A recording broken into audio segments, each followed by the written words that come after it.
Welcome to Season 1, Episode 7 of the TLR Recap Podcast. We're with us. We've got from Sources Horses, Mark Haley. And hi. After that courageous introduction, we now introduce our second host, Nick Mowry. How the fuck are you doing, Tommy? And that brings us around to me, who's at a loss for words and hope and overall optimism. I think it's been a tough week.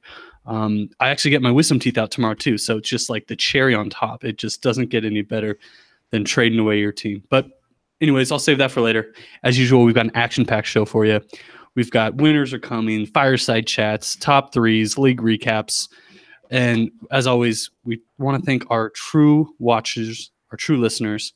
So let's check out our analytics, because last week's episode was our number 2 most watched episode. Again, that's a great achievement for us, considering we've had 7. We had a total 17 views of average duration of 26 minutes. So it was our longest average view time for our second most watch time of minutes of 350. So we're getting there. We're getting people hooked. We're taking your comments. We've heard that we've got some vulgar language we need to clean up. We've heard we've got some unenthused hosts at times. And we've also heard that there's just a general lack of trash talking that needs to be elevated. So all 3 of those points have been taken into consideration. Fear not, for this episode is going to take those fears, squash them, turn them right into glory. So with that, I want to stop talking. Let's send it over to a word from the commish. Yeah, lots to talk about today. Shut up. So first of all, I'm the best. Feeling good. Don't worry, listeners, even though Tommy's all down and depressed or whatever he's talking about. Me, I'm assuming Nick, both piped up. Vikings on a roll. Both our fantasy teams on a roll. Mine particularly is the actual best. I have the best record in the entire league. But today I want to talk about the losers. The losers we talked about last week. We are going to decide what happens to the loser as defined by worst place in the regular season. There is a loser's bracket probably that gets automatically created, and then I'll be reseeding that to match up with our consolation bracket winner and how it relates to the draft. But as it relates to very, very last place, that's not how it's determined. It's determined by the regular season. If there's a tie, it's by least points. It's probably going to be Kyle. So when we figure out who the loser is, we got to figure out what happens to that person. And it is important that we decide on this before it's guaranteed that it's Kyle, so that can't be used for any sort of, specific grounds for humiliation. Let's recap the 2 that we have so far. We're going to be putting on a poll. You're going to pick as a league, what is the selection you want to be made for what happens to the loser. Nick, recap real quick your option. So I'm glad you gave me a chance to recap, because I feel like there's a lot of fake news in what my punishment actually was. It's simply just taking the SAT, no crazy outfits. It's just $45. I will sponsor it for the loser. And they just have to sit for the entire day of the SAT, are only allowed to use wooden number 2 pencils.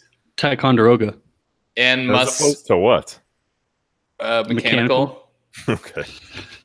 It's very specific. Go ahead. Yeah. Gotta sharpen those wooden pencils. Yeah, well, and then final thing is they must report their score to all the league members. Yes. Quick recap of mine, which was to be that guy who spins the sign outside of the mattress store or a grand opening of a new apartment leases. You don't actually have to go through an interview process. You can just walk out there and just be a random guy spinning the sign. You also have to wear a shirt that I will sponsor that says to some effect of fantasy football loser and then your team name and some embarrassing fact. Let's put a minimum of 3 hours of sign spinning, because that's kind of about the same amount. I was going to say an hour and a half, because you're out in the hot sun. Oh, although it might be winter cold. So yeah, and SAT is going to be a lot longer than that. So you want to compare them. We'll say 2 hours. Did you guys have timelines, or just pretty much before the next season starts? I mean, before the next season. Yeah, before the next draft. In the off before season. The next draft. So then basically, we'll all be on vacation and they'll be working hard.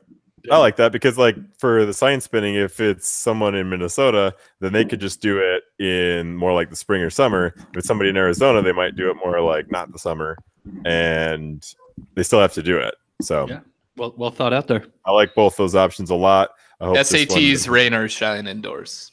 What's the third option you got, Mark? Yeah, so definitely wasn't trying to build this up because I love both of those two examples, but figured we should have a three-way of options just to have a good number. Before we hear yours, how are we gonna decide on the three? I would imagine we should put a poll. Yeah. Just want to make sure our listeners are aware that they have to go in and vote. When do you think the voting's gonna close? I think we gave the deadline of the trade deadline to help reinforce when the trade deadline is, which is this Saturday. So, 11:59 p.m. Saturday night. That is October the 27th for those of you who are more calendric in your dates.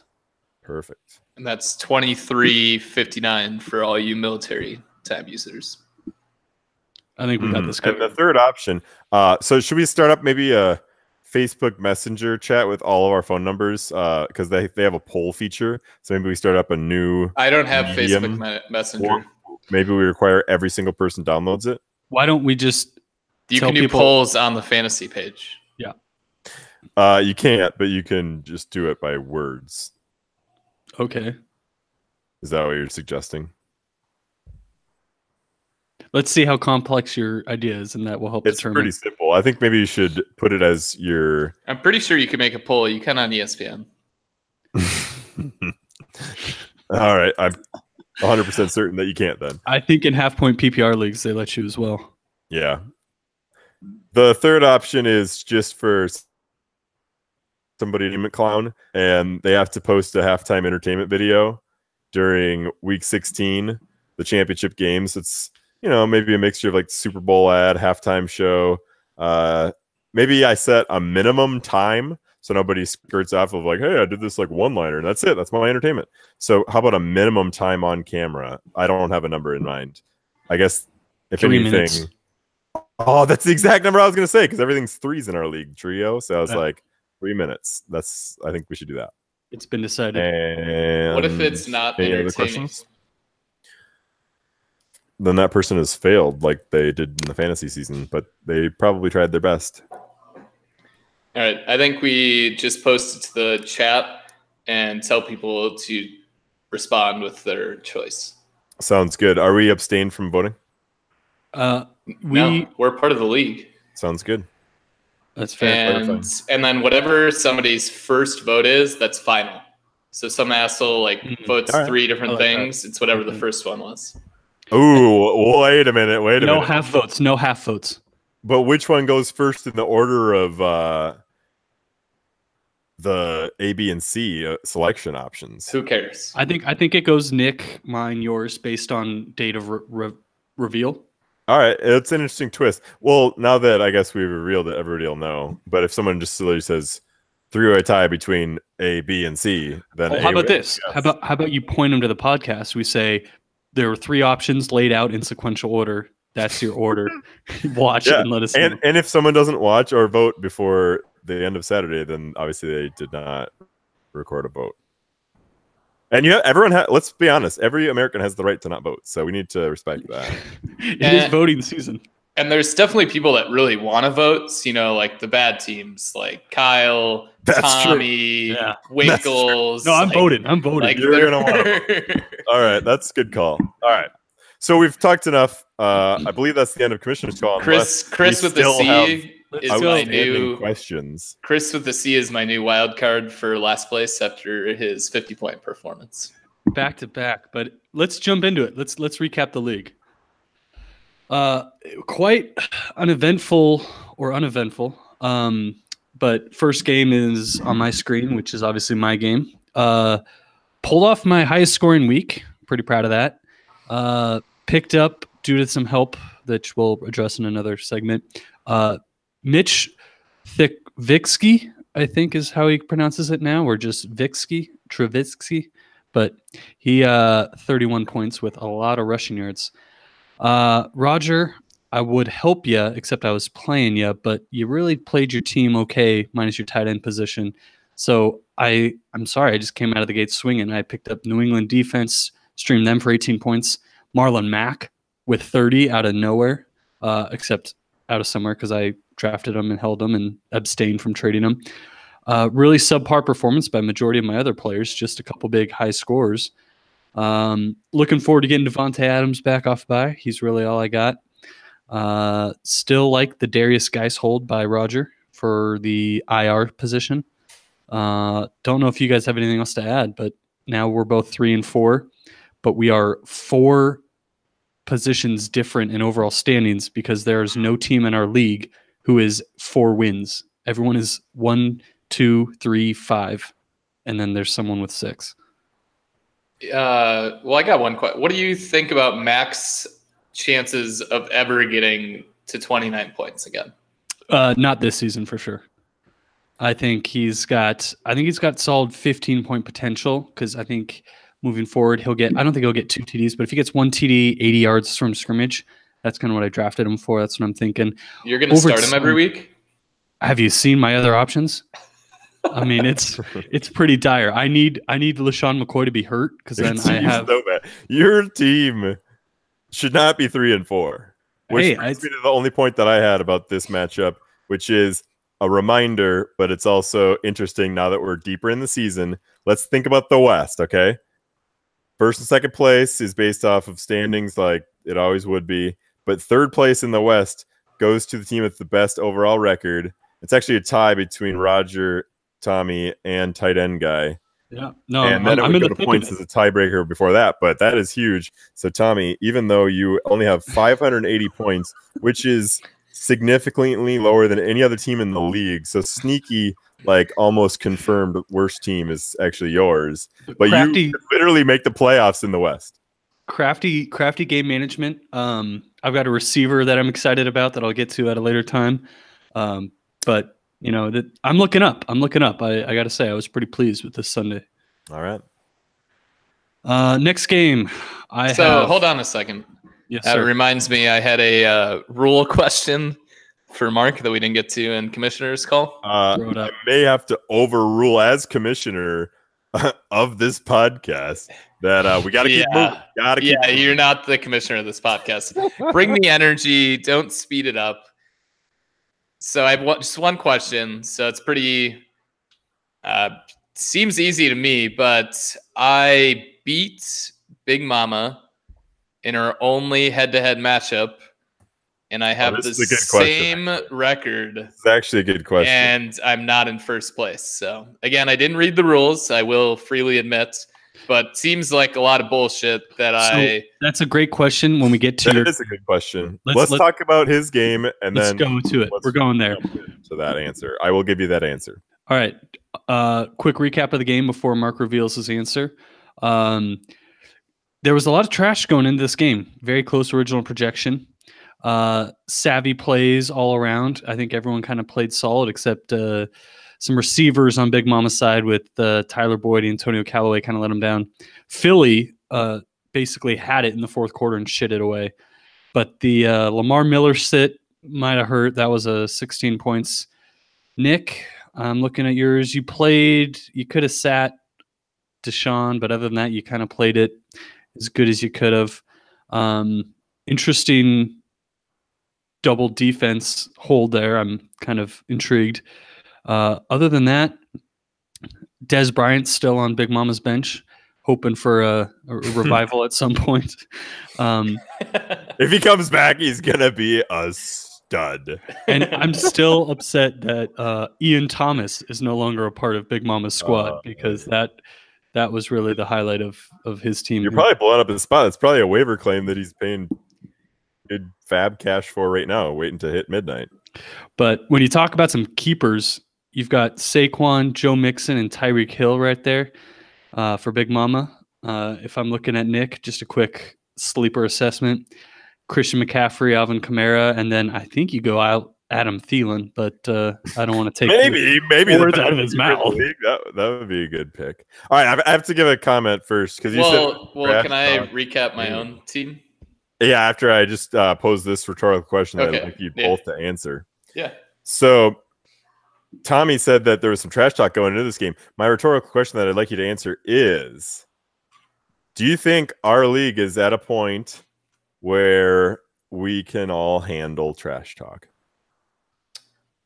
Yes. Yeah, I think we are. I mean, I think Chris with the K has really warmed up to everything. He hasn't had any more outbursts on the league chat. I think everything's going pretty well. Yeah, I think we're still talking a lot of trash. I don't see anyone really having an issue with it. Actually, Kyle was a little upset with how badly you ripped his team last week, Mark, and wanted to point out the fact that if you had his schedule, you would be 4-2. And if he had yours, he would be 3-3. And he was a little upset with how much you reamed his team. But besides that, I think we're doing pretty well on the trash talk. I think everyone's doing a good job. I just want to make sure that, everybody knows it's all in good fun. I actually said this last week, not to make it about Kyle, but I said that he was deserving of a win, and he got it. And we'll talk about that, I'm sure, in more detail and see who he could have started instead of bench. But besides that, yeah, I think everybody's doing a pretty good job. I mean, we have had. So what's the ruling on the Nick's question about if he ties Big Mama in overall record? Question.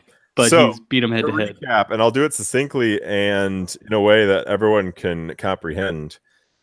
First place in both leagues is the same. It's based off of standings, followed by division tiebreakers as defined by Yahoo. So Yahoo comes up with the settings. That's why you're seeing Big Mama in first place in the West, because as Yahoo states in their general rules, the division winner is defined by best team of standings. If there's a tie, it goes to overall division record. And right now, Andy Reid's Diet has a division record of 3-1, and Don't Stop Believin' has a record of 3-1.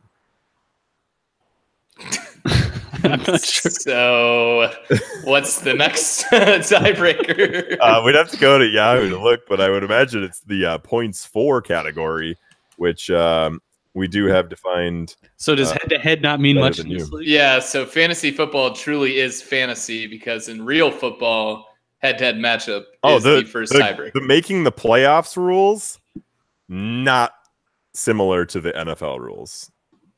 Because we'll talk about the North and how that's got a different wrinkle clear. All right. But well, it sounds like the commissioner doesn't even fully know the rules. So it's defined by Yahoo. I'm actually going to look him up right now and compare him to my. Perfect. Well, while you're actually figuring out the rules, since you are the commissioner, I'll just comment on my performance. Big Mama threw out a few threats. I was talking a lot of trash before the game. Basically, guaranteed the victory with the wife beaters. But I just had a bunch of solid players out there. I mean, every player on the team just went out and played like Jordan Spieth, just a little bit above average, got those points, and led to a 20-point victory. So, nice comments. And to clarify, the one line that's actually in the Trio League official rules says division champions will be crowned by the Yahoo default settings. The owner with the best win percentage in each division will win their division and be awarded a bye week in the playoffs. The first tiebreaker for division title is division record, followed by total points for the season. There you go. So with that segue, talk about your matchup this past weekend with Where You Been, who didn't show up. Yeah, where you been? In my opinion, is my biggest, not rival, but competitor. I think he's probably the best owner in the North, other than myself. And Brian's right there too, and we're first, second, third. Take a look at that. Actually, Minnesota Ice with Chris with a K, proven track record with 3 championships in a previous league. So I know he's got the skills to take down. We don't talk more about other leagues. But my matchup with who is now called Abandoned Ship. With a great avatar too, like the Titanic's going down. Like he's all in on the avatar. Very topical too, with the Titanic being rebuilt and resailing in 2022. But that's a tough ticket to sell. That's happening. Here, buy a ticket. We're reenacting it. I was pleased with the win. Obviously, I've created a little bit of a cushion for myself at 6-1, and he's now 3-4. It's feeling good. And speaking of that division tiebreaker, I'm 4-0 in the North now. And second place with only one more loss than me is Brian. And he's got 2 division losses already. So I don't know. I'm feeling good. It's a long way to go, but I'm on track to get that bye week, which is huge. Any comments about doubling up? Did I double them up? Yeah, right. Holy smokes. I mean, Like did I doubled actually and then double them some. up or get close to it? More than double. More than doubled. Oh my goodness. Yeah, I did not really look at his team because I ended up getting caught up in the race between me and Brian for most points scored this week, which was me. So obviously I'm feeling pretty good. My team is stacked to the rafters. Derrick Henry's just getting warmed up, so I'm assuming everybody else is terrified at this point. How many tickets do you have into the final entry? I'm up to 2.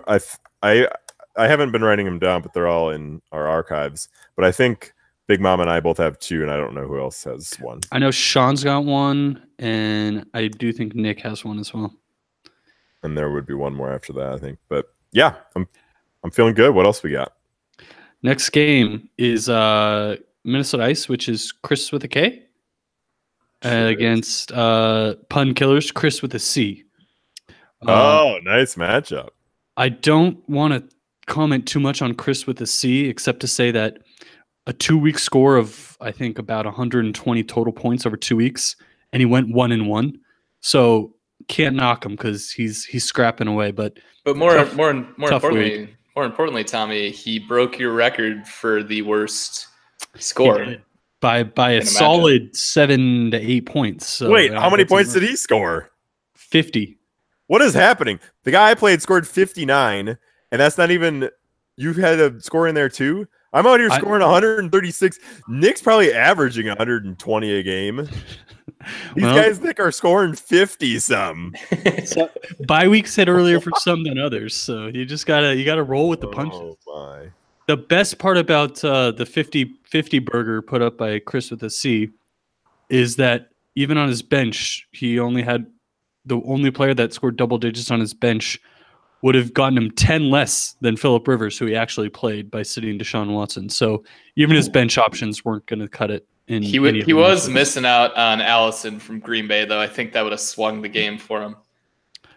Big time. And, Corey Davis with a typically or untypically quiet game for Tennessee. You want to know my favorite part about Chris with the C's team? Yeah. Is he desperately wanted another running back, and he has both the wrong 49er running backs, and I have the right one. So, Chris, hit me up if you're looking to trade for a third 49er running back. Smart.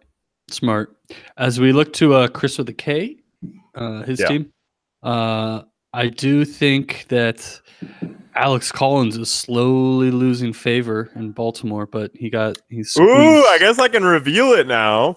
I actually have inside sources that is the case. Baltimore is officially fed up with Alex Collins. I can now confirm they have this part is just fact. They have started giving carries to Gus Edwards. Actually gave him double-digit carries 2 weeks ago. Similar to a Raheem Mostert situation here, which has played out in San Francisco, in which he has leapfrogged Alfred Morris. But I can now confirm that when Kenneth Dixon returns from IR, I've already scooped him up, don't worry, he will be the, and I quote from the source, workhorse back. Bell cow back. That is some deep insight. I still like the Javorius Buck Allen pickup. I think he's got a lot of their touchdowns. He gets those red zone carries, and it's about scoring touchdowns. That's not the impression I'm getting from my source. Tough shit. We're gonna move on. Well, before we move on, Chris with the K's team's always gonna be a threat. Having Patrick Mahomes, so I think he'll always be in the hunt. Just never have the players really get over the hump. Since we're in no rush, I apologize. I never paused to see if you guys had any comments about my matchup versus Ben. I just blabbed on and then, Yeah, no, it wasn't that interesting. Yep, we covered it. Yep. But anyways, I would like to just remind everyone that one of my picks for the worst team in the league was Chris with the C. and I think he's headed back in that direction. So keep your eye out for that. Nick, who was one of the others you had as the worst teams? Winkles. Oh, and his I did game's not next. pick. I did not pick Kyle, so I was wrong on that one. But Well, Kyle's got to come back. He just needs Le'Veon Bell. But we're not on Kyle yet. We're going to Paul. The only matchup, though, I'll give these two credit. Brian and Paul, I think they're friends. Don't really know. They may be enemies, but it looks like they both are the only teams to score triple digits this week. So maybe most, not highest scoring overall, but highest competitive score overall. Good play all around. Had some top-notch quarterbacks with Tom Brady, Matt Ryan finally figuring it out. Moving down, you don't like Marvin Jones if you're Winkles. Wendell Smallwood was hurt him, and Eric Ebron came off his big game. Finally. Latavius Murray, is he now the starter for Brian's team Big Midget? Because where's Dalvin Cook? This is supposed to be for the NFL section, but what a blessing it is to have two starting running back worthy players on your team. At the most injury-prone position, it's a very underrated position to be deep at. The Vikings are smart enough to do it. Only one other team in the league has really got a duo that's better, in my opinion. That's the Saints, of course. And basically what we're talking about here is a shrewd move by a Super Bowl caliber team. So sure, anytime Delvin's not starting, then Latavius can start. But as you know, Tommy, you know the answer to your own question. As soon as Cook's back, he'll probably be a stud. And it's just a matter of who wants to be studly that and night. Cook will be fresh for the important games down the stretch. Correct. And as we go back to the game-by-game recap that we're doing, Brian got a gift with the Carlos Hyde trade, opening up Nick Chubb to be the starter. Huge. That was a nice little trade there for him. Also, Adrian Peterson with another solid game. He might continue the run. And Ronald Jones had his first big touchdown for the Tampa Bay Buccaneers. So maybe he's coming to life. Not many yards. Maybe I'm counting 28, but bless you. Bless you. Anything else to add to this game? Bless you. Bless you. Bless you. Anything else on this one? No. So I just thought, it might have hurt a little bit for Winkles since he had Dalvin Cook, who probably would have got that 20 points that Murray got. I mean, that's tough, and that 20 is what he would have needed. That might be taking the SATs. That's got to really sting. No, I think Winkles got a pretty good team, good enough to not be last place. That's not what you said after the draft. I know. I'm switching back to Chris with a C, charging for last place versus Kyle and Winkles being a close third to last. All right, we'll keep an eye on it. All right, into Kyle's game. Let's give a round of applause for the play of Kyle. Woo! Never have we all unanimously rooted for someone, but you had us this week, Kyle. You captivated our hearts. You had a good start early on. I think the Thursday game, you were already off to some good points there. Yeah. Denver defense kind of lit it up. Emmanuel Sanders. I'm just glad, and see a little bit deeper than just knowing to start Denver instead of the Jets, because the Jets scored -3. Like, the even better part is he still hangs on to the Jets. Hold on. All right, go ahead. No, you got it. But he's also looking up because Tevin Coleman's now going to get all the #1 looks with the Atlanta running back situation. Edelman's back from suspension. You hope Le'Veon Bell's coming back soon. Say it ain't so, Kyle, but you might have a little stretch drive in you. Yeah, he also got married this week, so double wins for the weekend. Ooh, so he might forget to set his lineup this week. Who plays him? Not me, unfortunately. But we'll that could look at be that a sneaky factor in next week's game. I think he has a lot of tough decisions to make, too. I mean, Baker Mayfield or Russell Wilson, every week you're probably going to choose wrong. He doesn't have like McCoy or somebody that's like could start, could sit kind of guy, does he? No, but who do you start over Baker or Russell next week? No, that is a tough decision. I just mean he could make that decision on a Friday as opposed to a guy that might be like an inactive / active. Sure.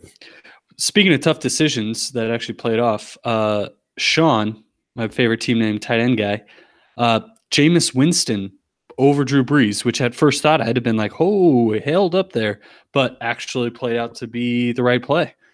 Didn't quite make up enough of the point differential, but good play there. Maybe don't sit Dion Lewis, though, with the 15. That could have helped in literally any of your other spots. But those are good that, observations. I also have observed that Tommy does a great job of memorizing who owns which team, which takes extra effort. So I just appreciate the effort, Tommy. I doubt Nick would be able to give you each person's real name of their fantasy teams. That's impressive. Well, when some people ghost the pod, others don't. So okay, I'm not sure how that turned into that. I will. So we haven't done help me for anyone in a while. I'll give Sean a little help for this upcoming week. Let's hear it. Tight end guy. Well, you're going to roll with Jameis Winston again because Drew Brees is playing the vaunted Minnesota Vikings defense and will probably put up less than 10 points. So just keep rolling with Jameis, famous Jameis. He should be good. Yeah, he knows to do that. Kyle actually plays Winkles, so battle of the 11th and 12th. Oh, that's a big game. Good thing we're doing the voting done by Saturday before that matchup. We actually have some killer That worked matchups. out well. So we have the first place and the fourth place. Then we have the second. Whoa. First place and fourth place is me versus Nick. Yep. Nick. Then you have second versus third. You got Big Mama versus Brian. Huge. Then go ahead. Then you've got the fifth versus the sixth. You've got Who Ya Been and Help Me Raja. Then you've got Sean, tight end guy, versus Chris with the C, seventh versus eighth. Woo. Then my personal favorite of the matchups of the week, you got ninth versus 10th. One of these teams is getting out of the cellar. Chris with the C versus yours truly. And wrapping it all up, back with 11th versus 12th. Winkles. Shout out Schedule Maker. Yeah, if only. But anyways, thanks for listening to that recap. Before we get too chilly, I think we've found a new segment we all like to get us a little warmed up for it. Fireside Chats with Big Mama, who, for those of you who don't know him, your loss.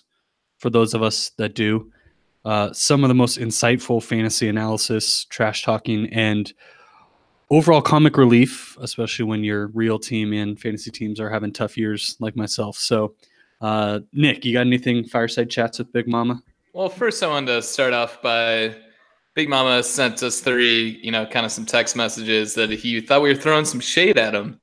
And I just want to set the record straight. And Big Mama, we love the interaction. We were just giving you some shine on the podcast since you won't come on, and letting you know that we appreciate all the text messages that you send us. Yeah, however long they may be. I agree, and keep them lengthy as far as I say. I would echo that. We've already established that this league is ready and is able to handle trash talking. So let's keep it rolling. The only thing that I would say is throw those lengthy comments on the group chat. Don't just limit it to us. Like I think the big Todds throw them off though. I think it's. There's a nice environment where you feel like you can let it out, and maybe we're not quite as ready as we think because it turned pretty sour. I think we're ready. I think it's just a matter of taste buds. So a few other favorite moments of his chats that he sent us. So he scolded us for talking about his texts and then continued to send about 10 texts for us to, again, read. But I think a few highlights that we can dive into a little bit more are, one, he hates Mark's team and exposed Mark to not be the great GM that he actually claims to be on this podcast. Baller. Most points in the league, best record in the league. Yeah, he actually exposed you on some bad trade offers that you made. Over 100 more points than any other team, an incredible gap. 2, he said that we are the Skip, Clayton, and Stephen A of YouTube. So I'd like to have a fun little debate on which one of us is which. And then lastly, before we get on to that debate, I just want to read his favorite text that we got. And it was, appreciate the offer. The only time I'm going on YouTube is if I'm unlucky enough to have some jihad and might be on a beach for his cause. So I'm going to go back to the question. I thought that was a good one. And actually, as you were asking it, there literally was a Skip and Shannon commercial that started playing because I had the World Series on in the background. It's over now. Don't worry. I won't be distracted. But Skip was on there, and I guess I'll get the voting started. I think I'm Skip. Sometimes I want to be the contrarian so much that I'll just say stuff that I don't even believe, and then sometimes I have a hard time grasping. Like if it was a couple other people in the league from the North, I would know if they know that I'm joking. But with you guys, sometimes I think that you're buying it. So for that reason, I think I might be Skip. I totally agree that you are, especially from the fact that you're in such denial that you think we're buying it. Bingo. Who else we got? So I don't know who Clayton is, to be honest. Is he saying John Clayton? Like That's that nerdy little that's what I fucker? assume. And yeah, that's the only guy I know with Clayton. And then who's the other guy? Stephen A. Smith. Oh, nice. Okay. So what do you guys think? I think, unfortunately, given my position as the pivot point on this, he's referring to me as Clayton, which I don't much appreciate. And I think... am I just Stephen A. because I yell? I think you and Mark come in with the hottest takes. I had a microphone problem the first few weeks. I actually probably shouldn't say this, but I didn't watch the last episode. I mean, I was part of it, so I figured that was enough. And I don't know if the audio comes over a little bit quieter on this. No, Mark, you talk really loud. You're okay. It's still really loud. You always talk loud. All right. What if I like put it up here? Is that a good idea? No, keep it where it is. All right. So Stephen A. Smith. Tommy, give us your best Clayton impression. I don't know him that well. Like that one kind of caught me out of left field. Like I got the other two, but let's challenge Big Mom to get someone more current or relevant than John Clayton. Maybe Nick is Skip because I'm the one out here breaking news. You know, maybe I'm Stephen A. Smith breaking news. I don't think Stephen A. breaks any news. He was talking about LeBron the other day. All right. Well, any more fireside chat lingo to add? I don't have anything. No. All right. No. Then one more. He did call Mark's team an abortion of a squad. We already talked about this. Okay. It bears mentioning again. Yeah. I believe that's what you do when you're scared of somebody. You try to belittle them to make you feel like you're a better team. But the stats show you. I got the best record. I got the most points. I'm the best team. Sorry. Let's kick it.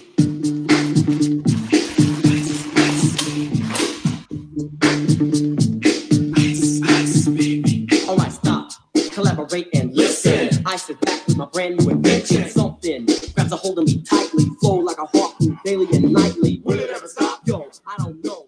Turn off the light. What did you just put on? Woo! Woo! What's happening to you? It is getting closer and closer to our favorite time of year here in Arizona. 39 days away from winter. Oh, yeah.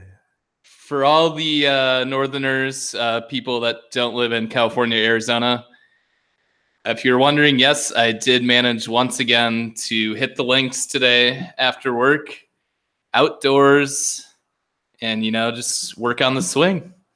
It was 70 degrees out. Beautiful. How'd you hit them? I actually is surprised, not even joking, was hit pretty well. I can't really even believe how well it was going. Tell us more.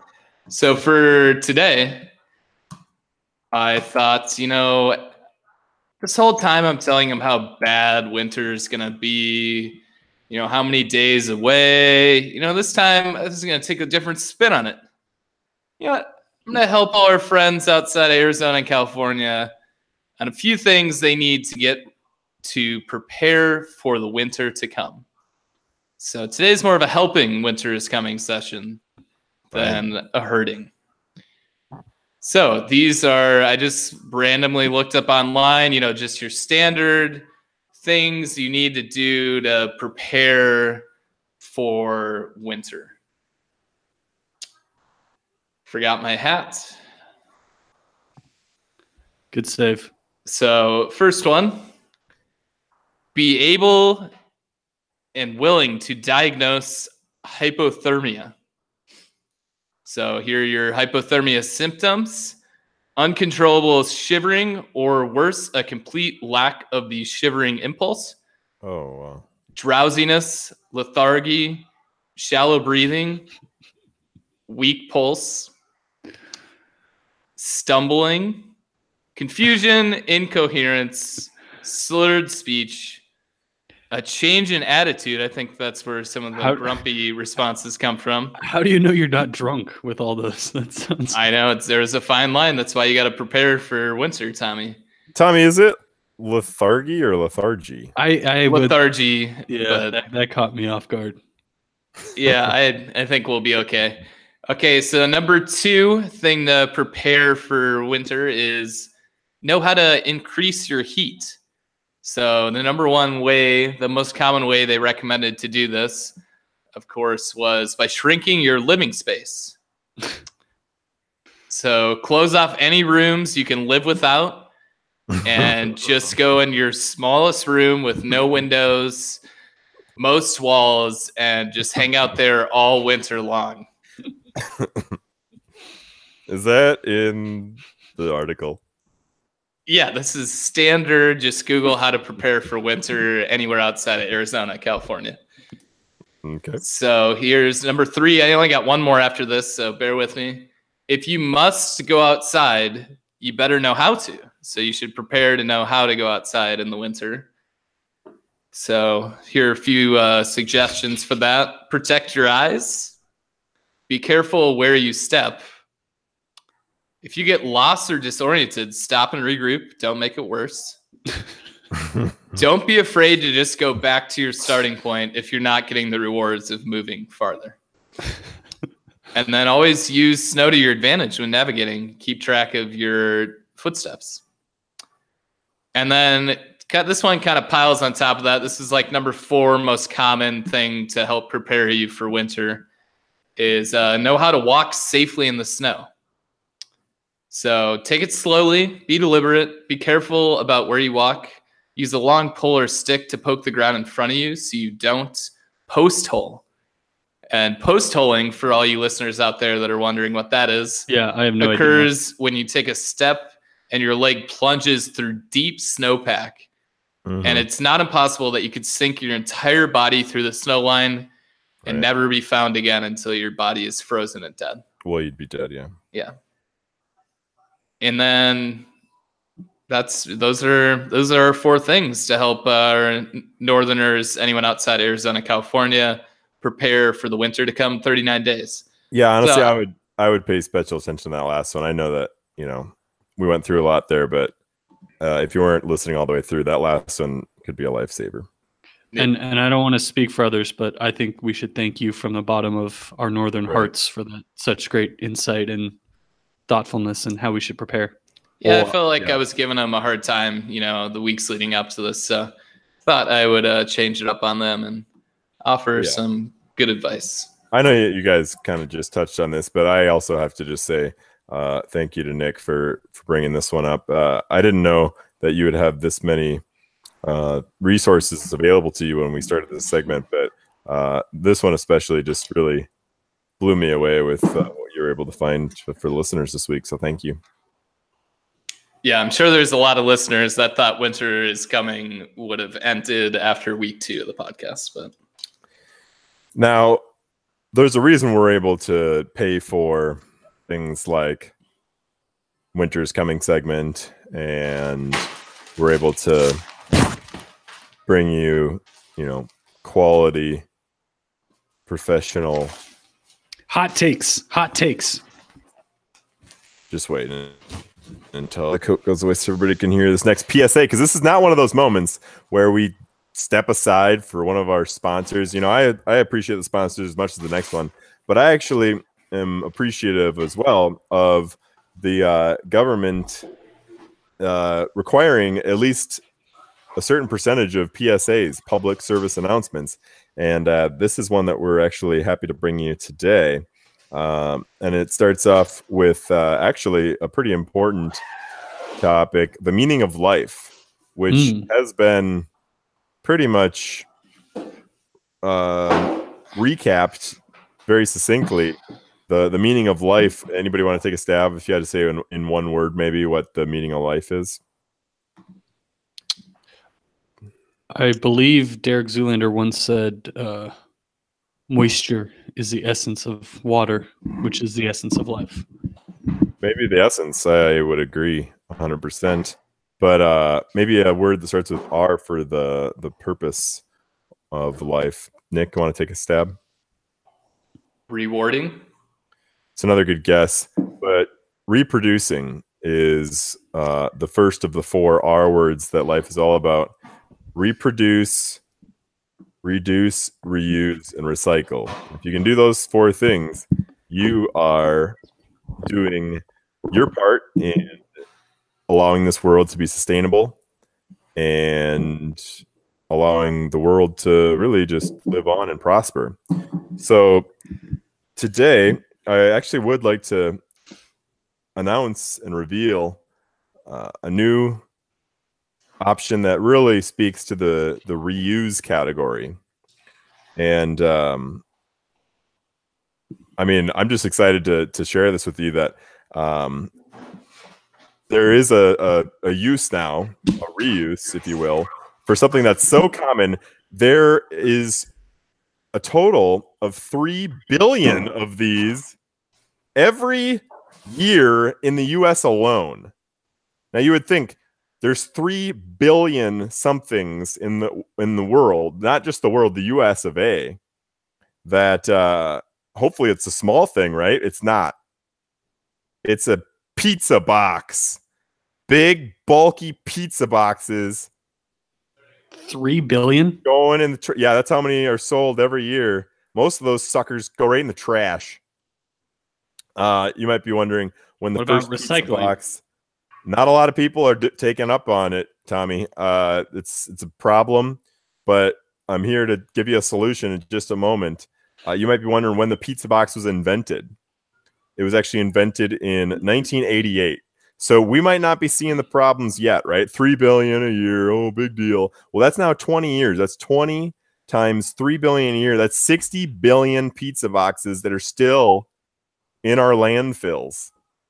And you know what? I don't blame Domino's. It was a good means of transportation for the pizza. In fact, even those first pizza boxes had folds.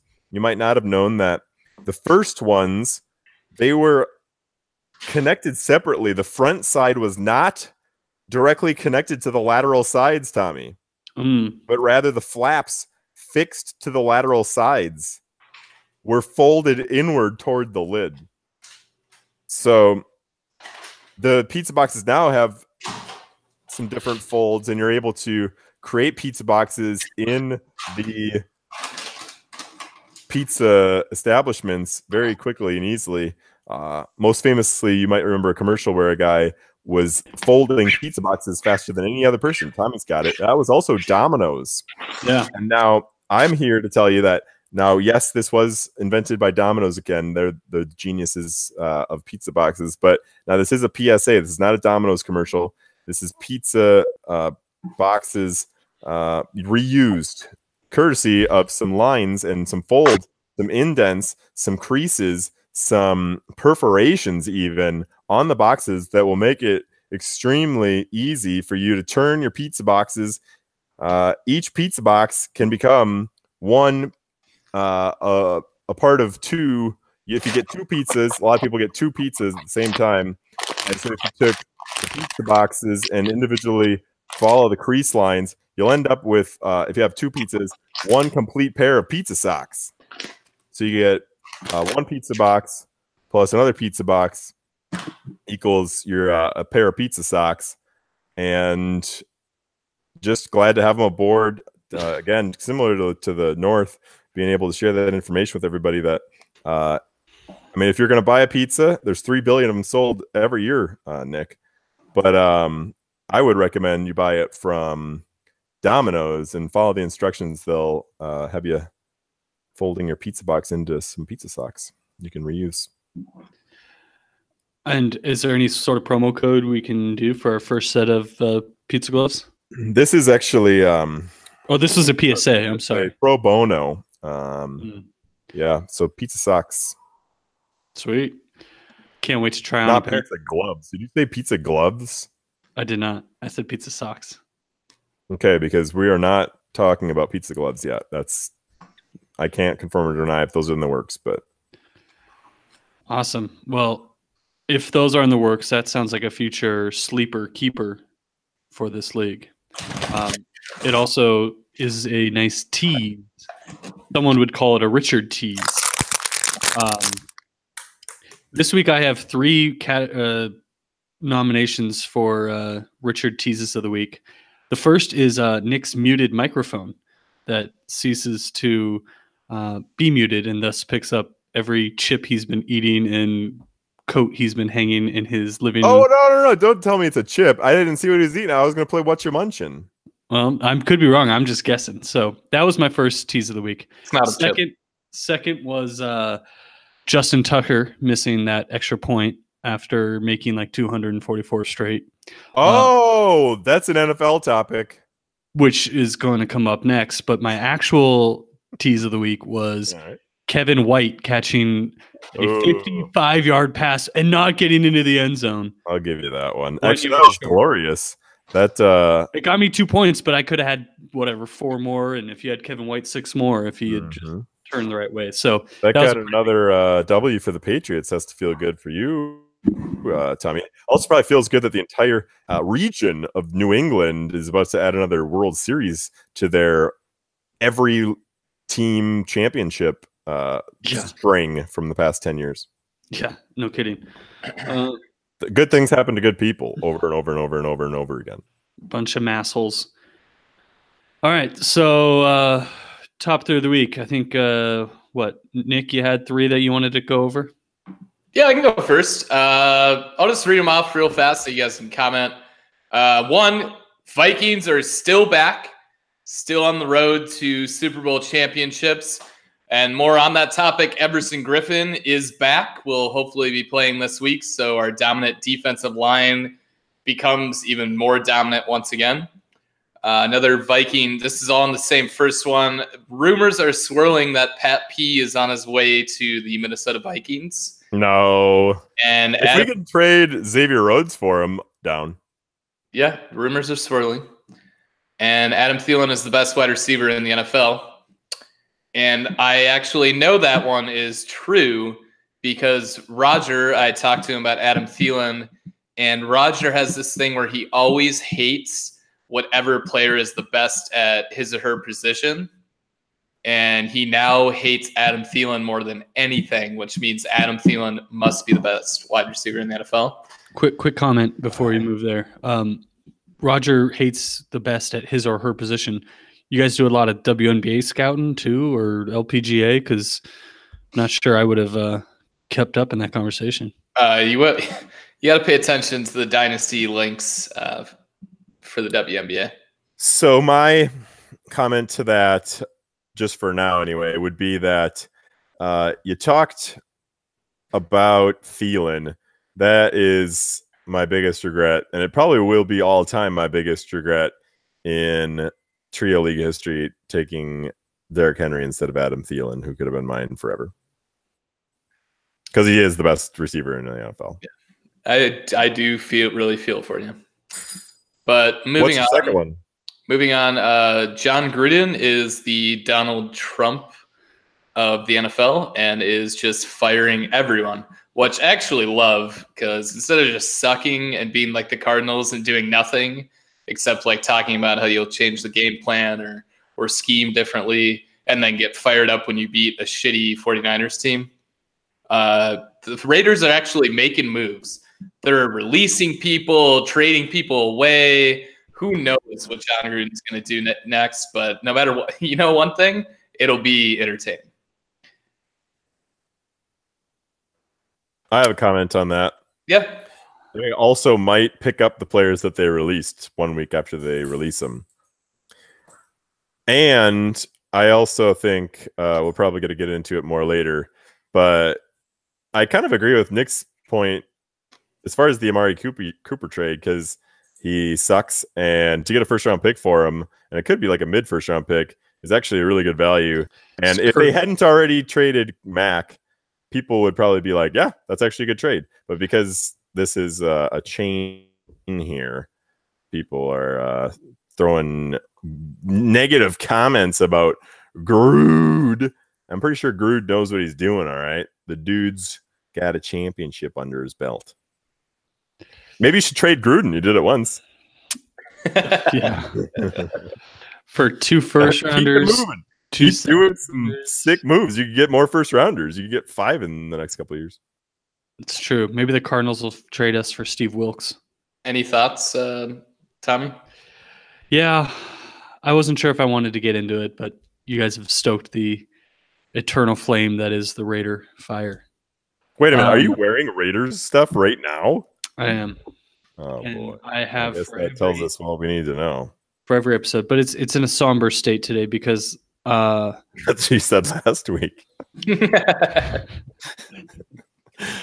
Those may have been the exact words. What are you changing your team name? Here is conspiracy theory of the week that us Raider fans are now talking about, because what John Gruden is doing, the Khalil Mack trade, I disagree with. And we'll see. Maybe I'm going to be wrong. Hopefully, Mari Cooper trade, I do agree with. Cowboys are currently slotted at the 8th overall draft pick. If we get 8th overall for Mari Cooper, that's a good trade. The rest of his roster, though, he's sending a mixed message because it would seem like we're rebuilding. Let's blow it up. Except that he trades 5th rounders and 3rd rounders and 7th rounders for AJ McCarron, Martavis Bryant. And maybe the cherry on top today was who we signed as our kicker.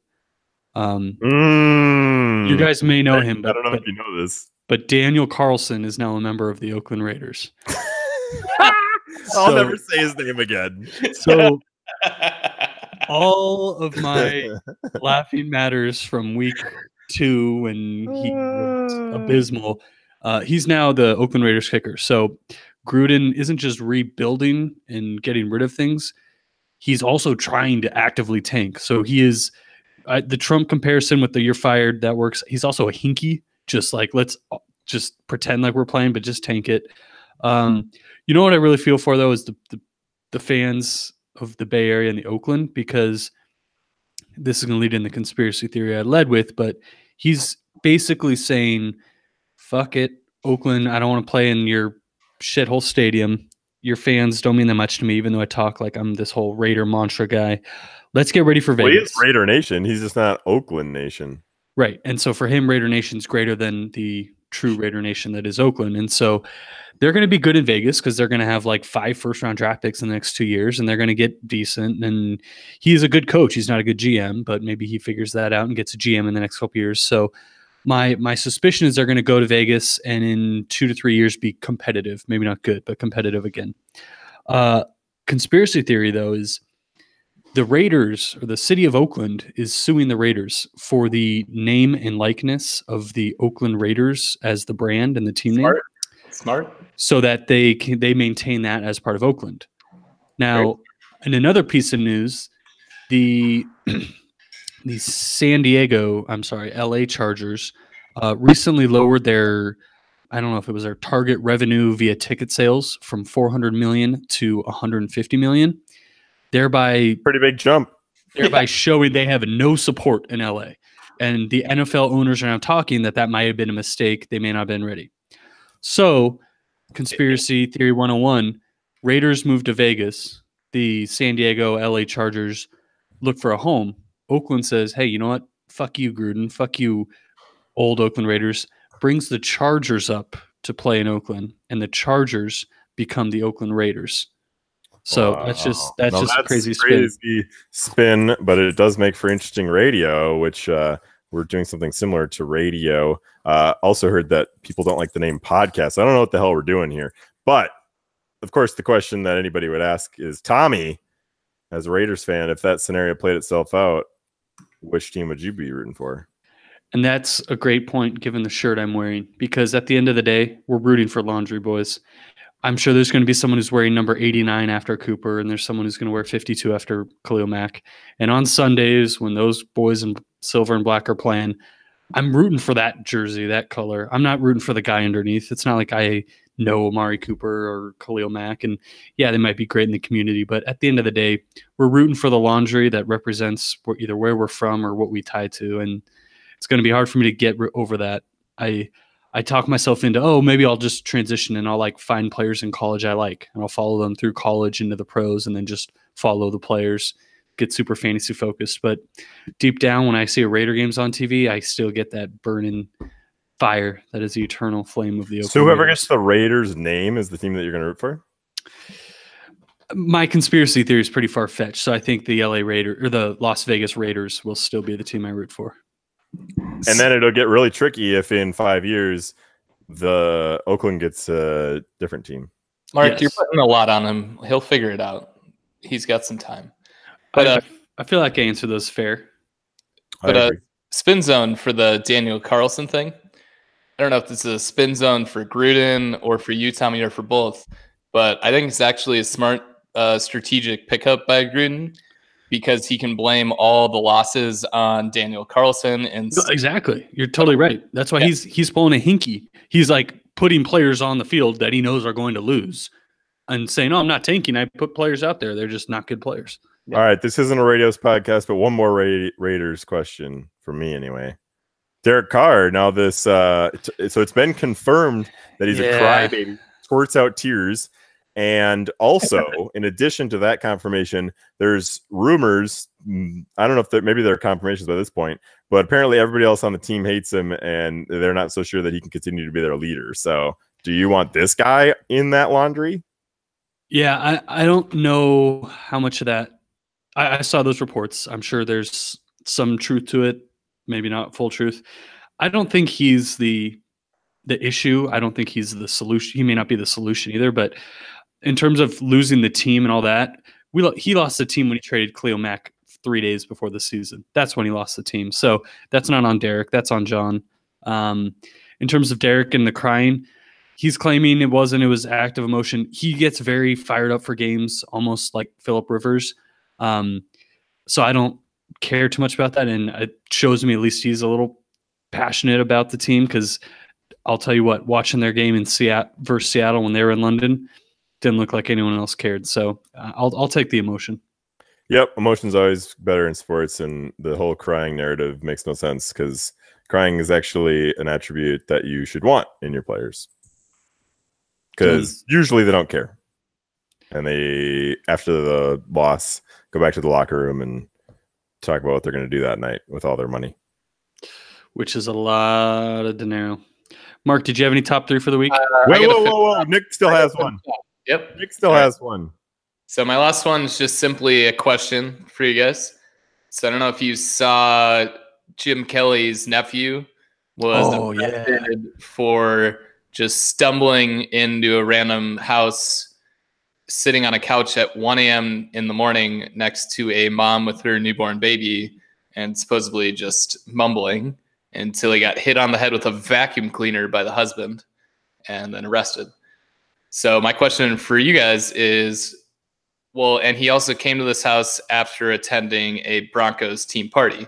So my question to you guys is, what drugs are the Broncos players doing at team parties? Not going to speculate on that, but that could happen to anybody. Stumble into somebody's house, you accidentally trespass, could happen to anybody. Yeah, I think he may have also tried to use the restroom in the litter box too, is what I read, but that part is unconfirmed if that happened. So that went pretty quick. Quaaludes. All right.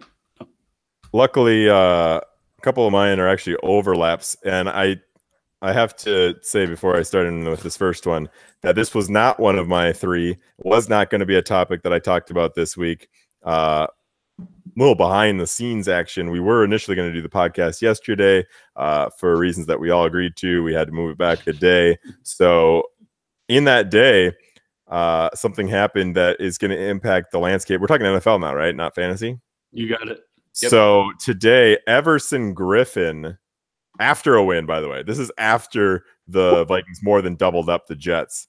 And Everson Griffin has returned, kind of like, it reminds me of like Willis Reed is just a lot slower version. But the part that I want to add to what Nick said is some people are, yes, talking about how, yes, Everson Griffin has had double-digit sacks in 3 separate seasons, probably, you know, the best pass rusher in the league, if not on his own team with Danielle Hunter. But what people are still not talking about is how this is going to open things up for Big Sheldon. Come on, woo, woo. Sheldon, not only against his old team, the Jets, who he deliberately, demonstrably destroyed, but against the entire league. This guy is going to just see single teams, and that is a no-no for opposing offenses. So anyway, I don't know if you guys want to add to that, but the Vikings look locked and loaded. Big game this week. That's all I'll add. I don't even know who they play. It's probably New Orleans Sunday night. the breeze of a game right there, if I ever heard one. We destroyed them last year. Anyway, so I would move on to say... You got the Minnesota Miracle. You didn't destroy them. Who won? Yeah. No, you do play to win the game. You got the win. Scoreboard. All right. I was saying I wasn't going to, talk all about that. But I do want to talk about the genius novel look-ahead option that no one saw coming in the trio league to remove kickers. And again, the NFL proves that kickers are not football players. They shouldn't be allowed. Everyone should just go for 2 like Pat Shurmur and remove these guys from the game because, again, a guy misses an extra point after a game-tying touchdown, but it's not really a game-tying touchdown. You have to make it official, and this time it was the supposed best kicker in the league. And, it was against kind of a subpar opponent, but the Ravens could have had another victory, and it was robbed from them because of a kicker, something that'll never happen in Trio League. You'll never lose. You'll never have the better team and score more points, but lose because of some shenanigan 10-point swing between the kicker spot, and that's something we can all appreciate. Mark, I'll give it to you. I mean, the one rule, the one thing you've done that I can really honestly say I liked is the no kickers. I mean, round of applause for Mark here. Like Mish. Hey, it's my day. But you know what? It's not always my day because the last one is just like Tommy. I too was deeply impacted this week. I can pretty much relate to the depth and the amount of grief that Tommy is feeling. So I've been rooting for Marshawn Lynch for got to be 6-7 weeks now. And he was a good RB2 for me. And I just, didn't have anything flashy in that spot. But unfortunately, he's out. And luckily, I do have one thing going for me. I have taken a different course of action than the Tommy continued to root for my ridiculously soiled laundry that he seems to keep rooting for. And I've actually switched gears, and I'm kind of getting into the Sharks. They actually have done nicely for me this week. They're on a 3-game win streak. These guys, some people want to doubt them. That's fine. Did you see the comeback tonight? Doubt us. Yeah, I saw the comeback in the third period. 3 in a row.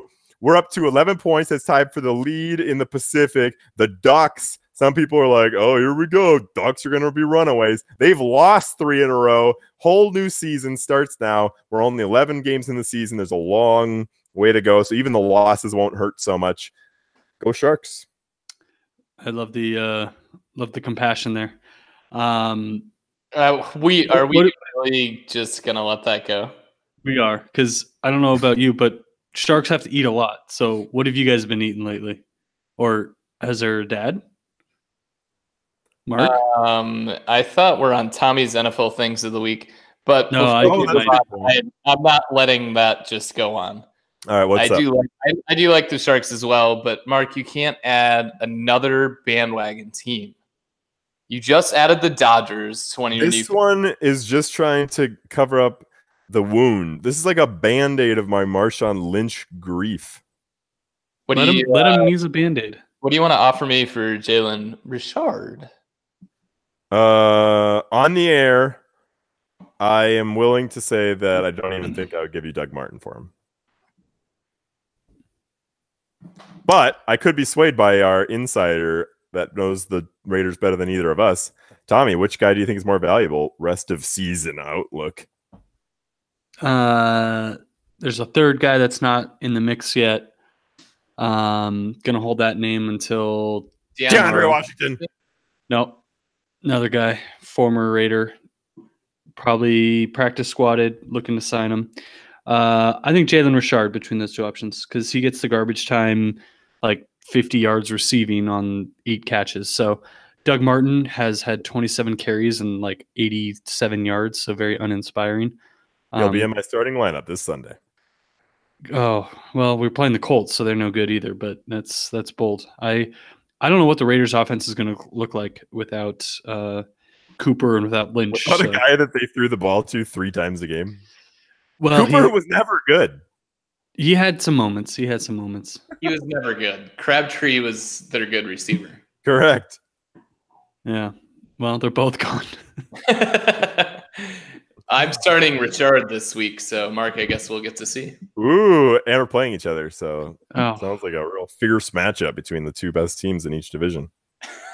Can't wait to live text about the pathetic Raiders backfield. We're both going to be pissed about the Raiders next week. All of us are. Yeah. It's either Jalen Richard or Deshaun Jackson, and I'm relying on him to get a 14-yard touchdown run. My big 3 I covered in my Raiders monologue. Fair. That's fair. All right. I guess we're ready then to declare that, you know what? Special edition. Nick, do you got any of those munchers that you were cracking on a little bit, leftovers that we can give a little for old time's sake? Just keep people remembering. Give them a little appetizer, you know what I'm saying? You have a little bit of a snack, and maybe by the time we're actually ready to do this thing for real, we'll be all piped up for it. So I don't have a plastic bag. I don't want to use a paper bag. So let's do it. Let's just have you eating it like you're eating it without me seeing what you're eating. And let's guess. Get into the microphone. You can get in the microphone. All right. Shh. This is Chris Bradley's favorite part, by the way. One more. People eating. Oh, 2 more. You guys have any guesses? I do. Okay. All right. Let's just silence and just eat. I'm ready. Try not one last one. Try not to go grab more. Really, just focus on the mouth sounds.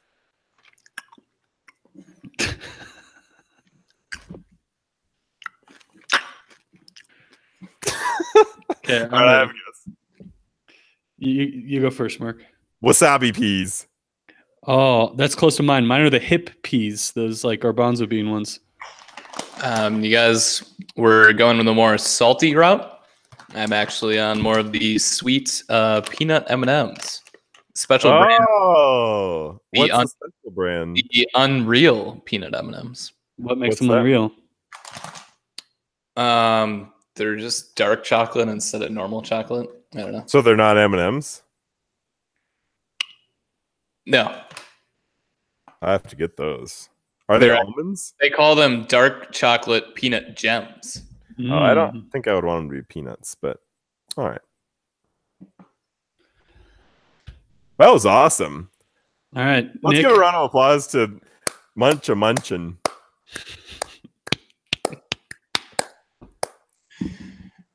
I think we can glide right through unless anybody has just a really special meal they want to shout out. Yeah, so our next advertisement is brought to you by TV.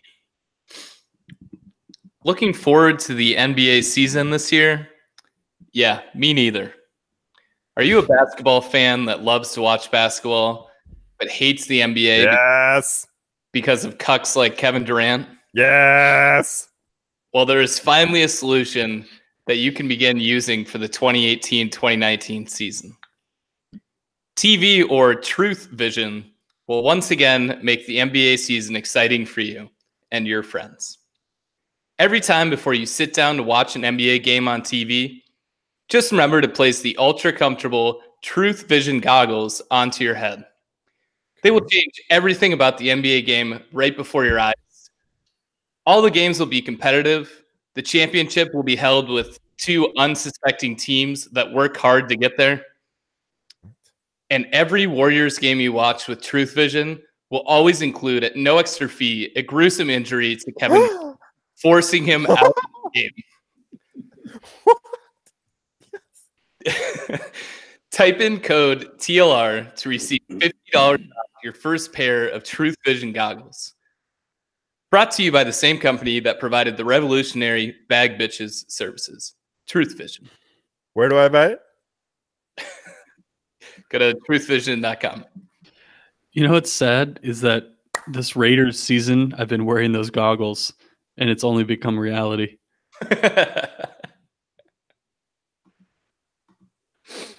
Oh, that's quite well done, sir. Sleeper Keeper, and then we're going to look beyond the trio.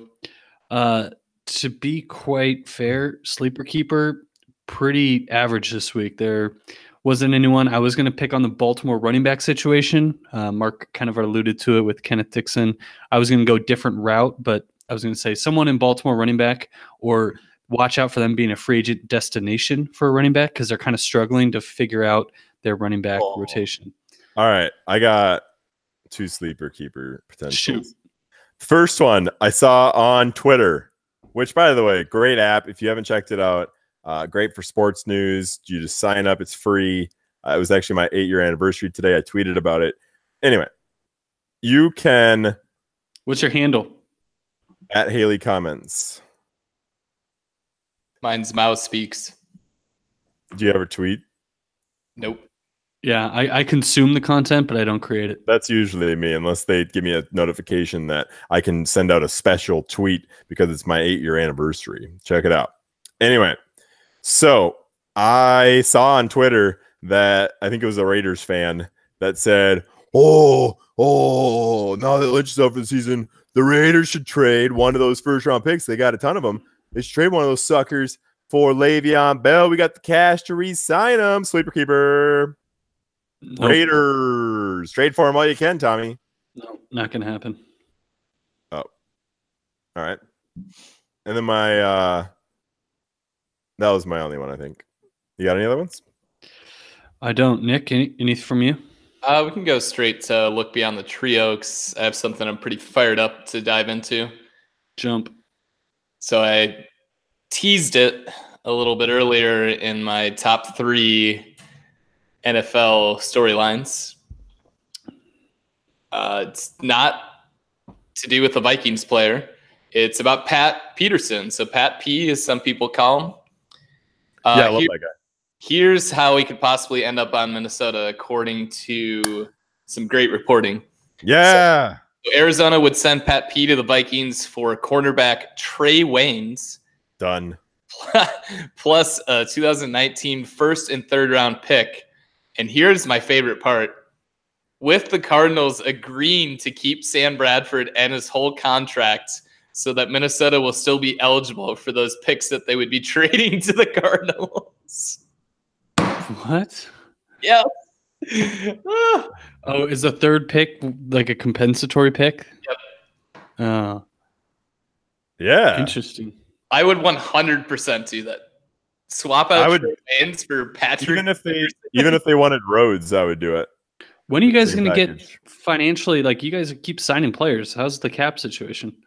We have a bunch- Brzezinski. I thought we already talked about Rob Brzezinski on this podcast. Do Yeah. I need to go on a long rant about No, Rob Brzezinski? no, Because no. it's literally over a decade long of examples that I can pull from over and over and over and over and over pretty again. simple. We basically have a bunch of young players that are signed for the next 3 years. We have a 3-year window to win a Super Bowl. Got it. And all our players love playing for the Vikings, so they take really team-friendly deals and max themselves years-wise so they can hang around and win championships.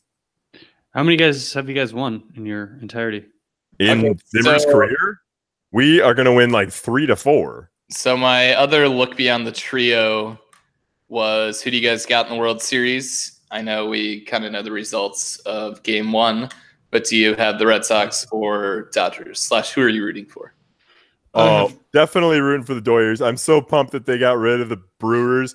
Boo, brew. They totally choked. They were winning in the series.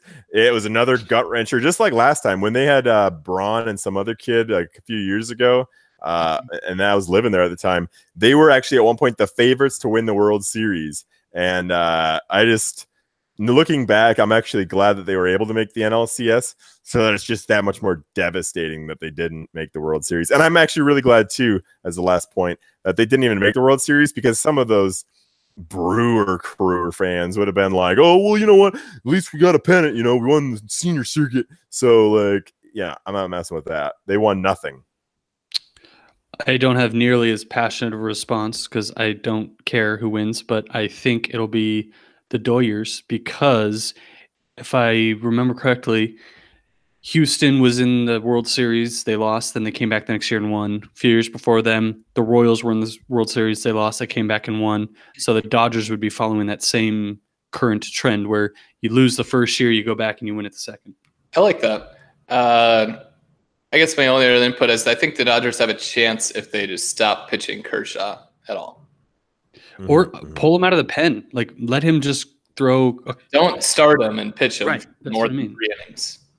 Right. So, anyways, I don't really care. So, I will tune in for probably 10 total minutes of that series. I would rather watch a random basketball or hockey game than even baseball if my team's. With Truth Vision? That's a game changer. Good point. Oh, and one last thing. Do you guys think Rondo did spit in Chris Paul's face or did not? I know it from 3 very good sources that you cannot spit while wearing a mouth guard. I thought that was just what Rondo said. Yeah, that's just what Rondo said. No, I know. actually It was validated. was on Twitter, and Twitter had this great tweet. Rachel Nichols posted on Twitter that they submitted this video to the NBA. And when you looked at Twitter, there was a video below that statement. And the video that she's referring to has Rondo in Chris Paul's face, and he looks to maybe have some spittle come out. And then it zooms in closer on Rondo, and it looks like, I think there might have been a little spittle. And then it zooms in on Rondo a third time, and then you can see that there's definitely some spit coming out, but it doesn't look like a big loogie. And then they zoom in a fourth time, and then you can really see it pretty good because they're so close at this point. And it seems like he probably did have a mouth guard and tried to spit, and it didn't really work that well, but it probably was enough to show the intent that he spat. And the biggest question of all, do you actually care that he spit on Chris Paul? Or Not really. I'm surprised. I thought they would get suspended for double-digit games, to be honest. It's a players' league. All right. Anything else, boys? Me versus Nick this week is going to be a great matchup. Don't forget to vote. We got 3 great options for you, but if you don't vote, your voice will not be heard. I mean, that's good. Is there anything more I can say than that, really? Yeah, I guess my last comment would be sure to tune in for next week's podcast, as you will find out what the worst place prize is, and you will get to see Mark looking very depressed after he loses about the same level when he saw that I was the last undefeated team left in the league. You better bring the energy that week, because the Nick undefeated episode, I think you just kind of attested to this, but I won't be bringing in any fire at all that entire episode. Well, with that, I'm not saying you got to go home. Are we doing fire starter for the? Yeah, do it. I knew he was going to too, because he set it up. What are you doing? You set it up for fire. It was not fire starter. You don't have to go home. Let's do. But you No, can't let's stay redo the here. episode. Let's redo it. Open all the doors and